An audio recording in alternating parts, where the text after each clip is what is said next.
Hi there. So today I thought I would talk a little bit about using desensitization techniques to work with dogs on nail trims. I mean, in theory this could be applied to really any animal, but in particular I will be doing it with my dog. I thought I would kind of start a little series about the process of desensitization. This is something I've been working on with my dog for a very long time. Since he was a puppy, he's had really big issues with people touching his feet. He really doesn't like it. He flinches away, he freaks out, and the few times I try to take him to like Petco or to a groomer to try and get his nails trimmed, he actually bit them. So I, at the time was taking him to training classes, and so the dog trainer that I took him to had introduced me to this method, which she used for her own dog, for his various hang-ups about touch and about husbandry behaviors like nail trims, like blood draws, x-rays, those sorts of things. And so a lot of this technique comes from how zoos and aquariums train their animals. A large animal like an elephant or a tiger or a whale, you can't just hold them down to do something like people often will do with their pets. So trainers had to find another way to work with their animal to achieve some of those things that they need to have done, like blood draws or any kind of grooming needs that they might have, to train them to cooperate with those things and do them willingly. So the first thing that you'll need for this, I use a mat. My dog has a mat behavior, which is not cue. It's just when he sees the mat, he gets on it. And that's good for kind of using a stop-start cue, which will help him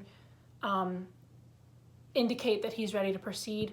It's not necessary, but I tend to use it. And then I also have some high-value treats. I've actually got, this is actually food. It's frozen raw rabbit that I'm using as a treat right now. And in later stages, there will be other things you need. But for now, I'm going to be going just from step one. My dog actually, we've had a few setbacks lately because we've moved and I've got other animals, so he's been under a lot of stress. And I got a little greedy kind of in the way that I was working on him with this. So we are going all the way back to step one because he recently had to have his nails cut by the vet under sedation. So his quicks were cut. So we're just going back all the way back to step one to really kind of get this technique back and get him back up to where he used to be. So I'm going to bring him in and kind of show you just the very first step, which is going to be working on a lateral recumbency, which is, again, a stop-start cue. So I'm going to be working on trying to get him to lay on his side, which will be his indication that he's ready to proceed with some sort of training behavior. And if, depending on where he's at today, I will kind of show you some of the working up to just general touching. But I don't intend to do a very, very long or intense session today since he did just kind of go through this difficult procedure a few days ago. So I'm gonna go get him and we'll get started. Okay, so I've got Milo here. In addition to Milo, I've grabbed my clicker. And I've also grabbed something that, like I said, will be used later, which is my bag of junk, which I will use for desensitization, as well as a Dremel that I tend to use on his nails, and also a beard trimmer that I use to trim the long hair on his feet.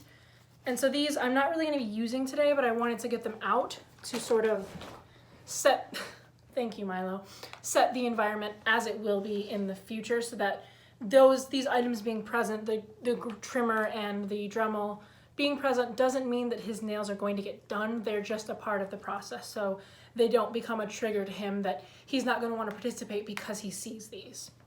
So I'm just going to have them out and nearby. And so step one is just going to be that I'm going to lay his mat down. And because he has a solid mat behavior, he's going to get on it. Now I'm going to wait for a down because that's the behavior he's trained for on his mat, which you can't see super well. But so I'm going to reward him for being on the mat. And I'm just going to keep rewarding him for that right now. Because like I said, we're just going all the way to step one. So I'll give him a couple rewards just for being on his mat. And now I'm going to ask him to lay on his side. So the way I'm going to get him to do that is to lure him a little bit with a treat by bringing it back to his shoulder. And then the second he lays down, I'm going to click. And I'm just going to keep giving him treats while he's laying recumbent like this. So as long as he's laying down like this, I'm just going to keep feeding him so that he this behavior becomes a default as soon as he realizes that there's treats involved. He's going to want to lay like this. So I'm just going to reinforce the crap out of him, basically, is my process for this moment. So here, I can move the camera a little so you can kind of see better. So he's just kind of, and then he's got his head down, so I'm going to click that, because ultimately what I want is for him to be laying with his head down, fully still. And that's the behavior I want to be reinforcing.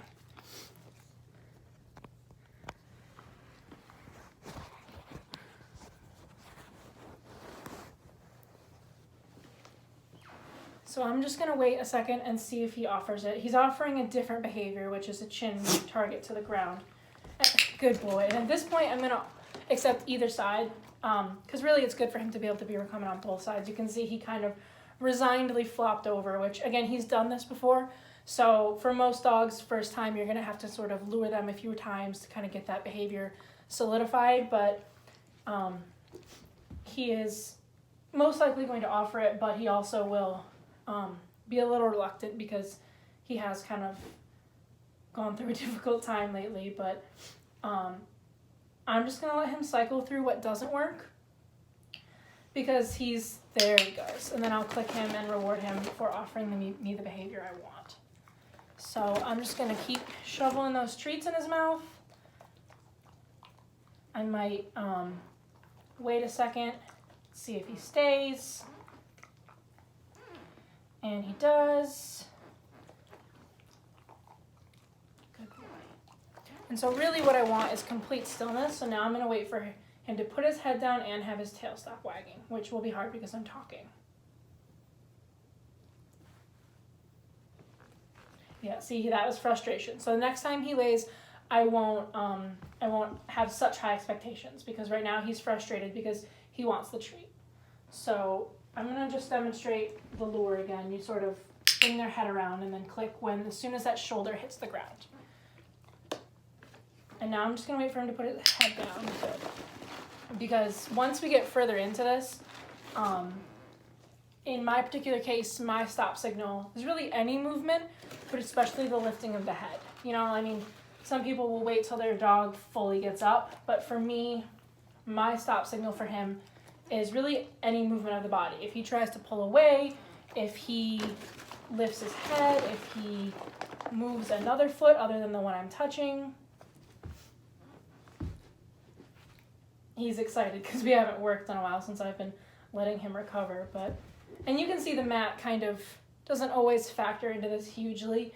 I use it as a starting point for him, but he's kind of worked his way off of it right now. But it is a good tool for me just because I know if he goes and lays somewhere totally away from the mat, if he gets up and walks away from the mat and then lays down somewhere else, I'm not going to take that as a cue to start again, because he's completely removed himself from the area that I've set up for training this.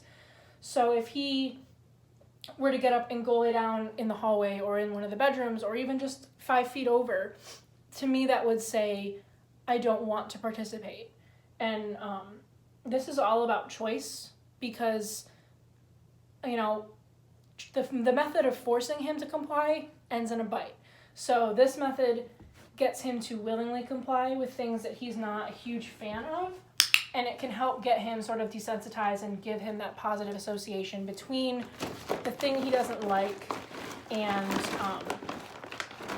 something positive like food.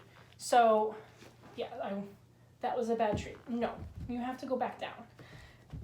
But I'm just going to get one more good one with him, because we're just going to keep the session short today, because we are just working on recumbency. I'm not going to try anything fancy. I'm not going to try and grab his feet. I'm not going to try and touch him with anything. I just want him to offer me another flop, and when he does, I'm going to give him a few more treats, and then I'm going to toss some and pick up his mat, and we'll be done. I'm just trying to keep the session short. Don't want it to build up too much frustration or anxiety. Oh, you're very close. And this is kind of another signal to me that he is, good boy, that he is a little hesitant, because he knows this behavior very well. He's been doing it for quite some time. So the fact that he is sort of hesitant to do the behavior is a signal to me that he is reluctant. So he did pretty good there, and I just took a while to get the treats out. So I'm just gonna toss some and pick up his mat so that he knows that we're done. There's no more expectation on him to participate or to engage in anything. I'm not asking anything of him anymore. He has been released. So that's all I'm gonna do for today. And this is kind of just the basic starter point. You do a couple days of just super short sessions of practicing a recumbency, and then you work up to next steps. So probably in the next one, I will work more on touching, just basic touching, sort of the slow build up to handling of feet and things like that before I go into using objects and how that sort of actual desensitization process works. This is kind of just laying the groundwork. But I think we're gonna call it a night for now. He's still hunting for his extra treats. So I'm gonna pick up all the stuff that I've gathered and call it a night.